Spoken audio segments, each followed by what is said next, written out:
Toda obra literaria admite moitísimas leituras, afirmaba Ricardo Carballo Calero, que naceu o 30 de outubro de 1910 e finou en Santiago de Compostela o 25 de marzo de 1990. Bueno, a verdade é que non me vou alongar para nada na súa biografía, non? A figura de Ricardo Carballo Calero e a súa obra é simplemente inconmensurable. Escribiu poesía, teatro, narrativa, estudou e traballou incansablemente no que a prol da normalización do galego e da súa gramática e dos seus estudios, que podemos decir, dos seus estudios da literatura galega. Están aí, non hai moito máis que decir. Esta pílula poética, para esta pílula poética escollín un par de poemas. Vou comenzar con un que é moi fermoso, me gustaba moito, que é Vocazón da infancia perdida. E di algo así, e di así.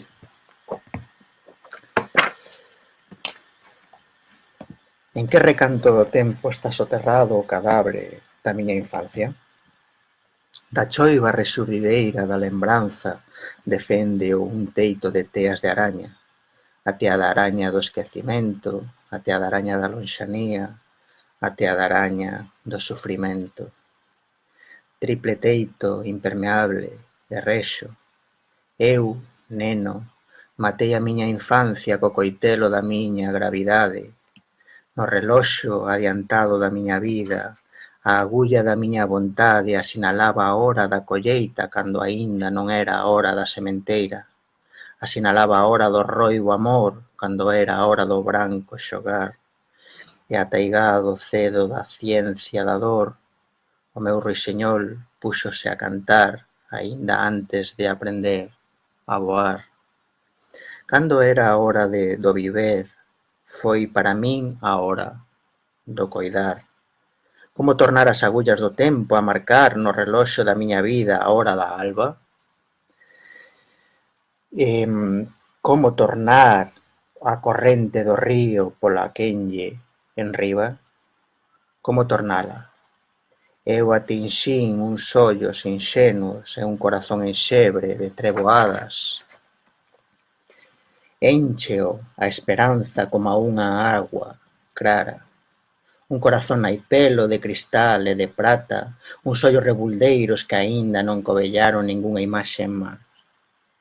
En que recuncho do tempo está soterrado o cadáver da miña infancia? No cabo de que camiño cego, ollos e corazón ao xeito dela, porllos quero a esa morta e que resuste. A este recanto do tempo vaise por un escuro túnel que percorre a lembranza coma un vento, mais a entrada desa vía está fechada para un valo de teas de araña, a tea da araña do esquecimento, a tea da araña da lonxanía, a tea da araña do sofrimento, triple valo inoxerable e rexo. Bueno, pois este era o primeiro poema que tiña escollido eu de Ricardo Carballo Calero para esta homenaxe, para esta pílula poética de hoxe e para esta homenaxe ao grande escritor, ao home que se consideraba poeta, a pesar da súa imensa obra pois en teatro, en narrativa, sobre todo os seus estudios da lingua e da literatura galega.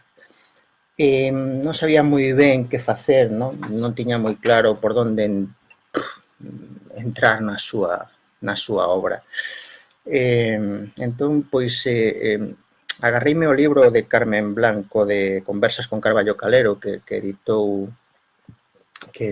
Galaxia. Bueno, na parte da poesía, Carmen Blanco facíalle algunhas preguntas, non? Eu creo que poden ser moi interesantes o que ela afirmaba ao respecto da poesía. Carme decíalle, bueno, falaban un pouco do que era a diferencia formal da temática e demais, dixolle que hai un momento no que parece que o autor de poesía é un autor de poesía estudiada ou construída de maneira precisa, e el rotundo decía non, máis ben todo o contrario, non teño nada que ver coa poesía programada, así como coa poesía de especialista. Paréceme que non son en absoluto un especialista. Houve unha época en que estaba de moda a poesía de especialista, había un especialista de Mariñas que era Manuel Antonio, un especialista de metáfora de tipo ilozoísta que era Amado Carballo. Iso sustituía, en certo modo, a grande poesía de tipo vital e moi variada, representada, por exemplo, por Cabanillas. Eu son un poeta chamado por mil formas e representacións da vida, un poeta polígamo, no que se refere ás ideas, e por iso creo que a miña poesía é moi variada e non se pode acusar de monótona, senón máis ben de espallada e un tanto tumultuosa, un tanto torrencial na súa temática. Hai, evidentemente, un todo poeta que ten unha certa cultura literaria, un control da súa obra que lle permite centrar dentro dun molde artístico as súas vivencias tumultuarias, mais non son poeta riguroso en métodos de traballo. Eso afirmaba Carballo Calero nestas conversas con Carmen Blanco, que son moi interesantes. Ademais é que nos achegan pois ao autor na súa esencia. Tamén sobre a poesía, non? Sobre o estudio da poesía, el estudiou moito a obra de Rosalía. Carmen preguntáballe si a súa poética tiña que ver ca de Rosalía, non? Podería decir que a súa poesía e a de Rosalía responden a unhas concepcións semellantes, no fondo, a pesar das lóxicas distancias, e Carballo Calero contestaba sí, efectivamente, salvando as diferencias que hai que salvar e as cousas pequenas deben compararse coas grandes, creo que a mellor poesía de Rosalía é a que pode ter algún interese e, se é que ten algún, da miña propia poesía, nacen da mesma necesidade espiritual, que é a de expresar a angustia da existencia, a menesterosidade do home abandonado a si mesmo. Rosalía é un produto dunha época en que as vellas opcións colectivas aos problemas que se persiguen como seres humanos estaban en quebra e había que buscar en solitario algunha solución a ese problema. Solución que é ordinariamente só teórica, que é un preguntarse máis que un responderse. Neste sentido, creo que sí, que boa parte da poesía de Rosalía responde a esta mesma ansiedade que tamén se reflexa naqueles versos meus de máis meditativo contorno.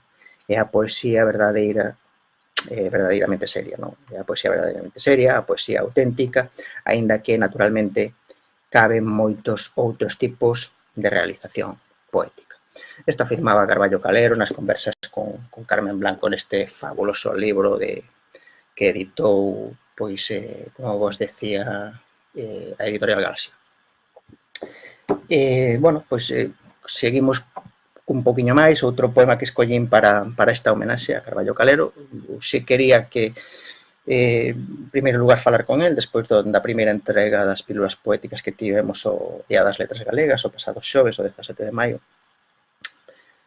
porque por moitos motivos, non? Porque Carballo Calero, pois, xa debería de ter o seu Día das Letras Galegas. Eu penso que é un erro que non sexa recoñecido ou que ainda non fose recoñecido coas letras galegas.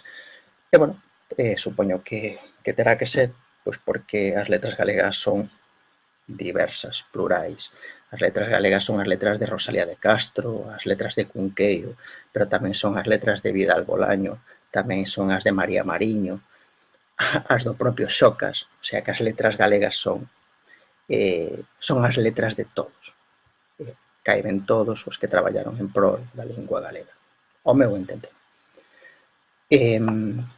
Bueno, un poquinho máis de música deste Mar Adentro, que tan magistralmente, pois, pon música o grandísimo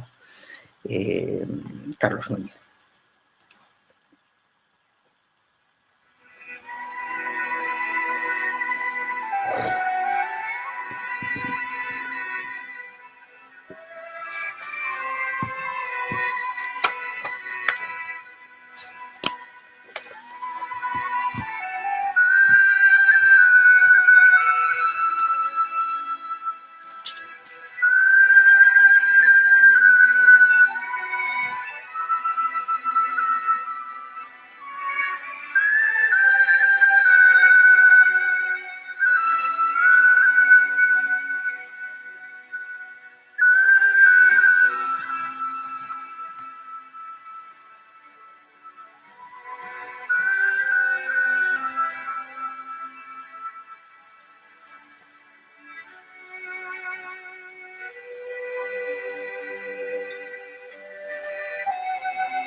Bueno, pois o segundo poema que escollín para esta homenaxe a Carballo Calero é o poema titulado Mañá.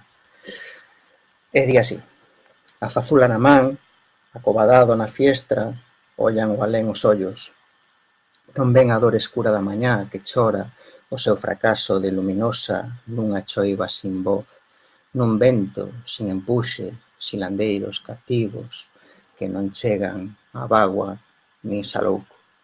Non ven que a mañá é unha tea de araña que enmalla no seu frío gris, gris de desilusión e de fracaso, como se foran moscas, un tras outro os minutos que pasan, minutos pendurados da túa estalicada.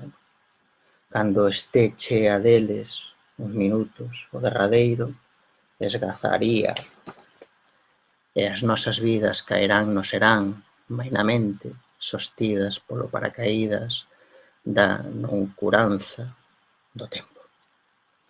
Bueno, pois esta pequenísima homenaxe ao grande mestre, ao home que entregou a súa vida ao galego, á literatura galega, á gramática, que foi un dos grandes estudiosos da nosa lingua, que ao final da súa vida pois decidiu que apostar polo reintegracionismo.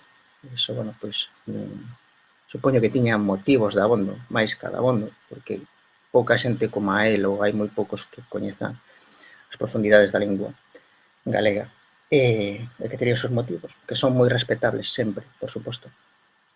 A diversidade enriquecenos, a diversidade de opinión enriquecenos dunha maneira enorme, considero eu. E, bueno, eu penso que Ricardo Carballo Calero il considerábase poeta. Decía a súa filla por aí en algunha entrevista que vin estes días que il principalmente que se consideraba poeta. Eu quería telo presente aquí porque agora que comeza, bueno, pois a nova escolla do literato que o próximo ano se lle dedicará ao Día das Letras Galegas, pois eu penso que Ricardo Carballo Calero, dende logo, ten que ter o seu sitio no Día das Letras Galegas, polo que supón. Nada máis. A lingua non se cala. Deica.